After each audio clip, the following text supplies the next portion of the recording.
The way this pump works is it's lowered into a flooded area. The water in the flooded area causes this float to rise. The signal inside from the sensor turns the motor on. The water in the environment is then pulled through the bottom of the motor out this exhaust port, which would be piped to the external source.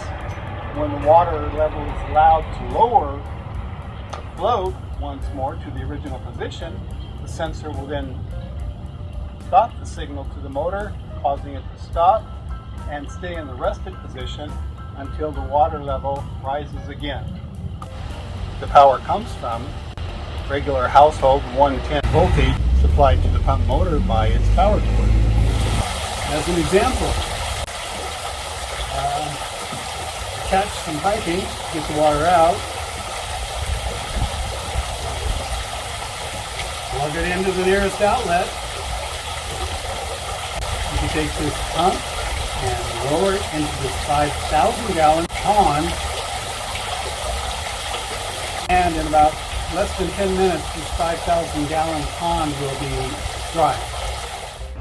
Today we're going to configure the pump to a simulated environment to demonstrate how the pump works.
The way it works is when the water gets to a certain height,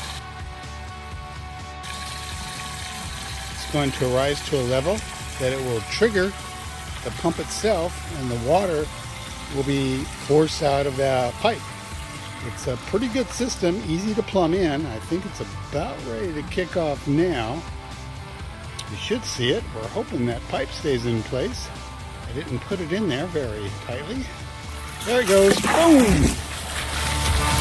The pump automatically shuts off after displacing all of the water. And that's all it takes to pump 25 gallons.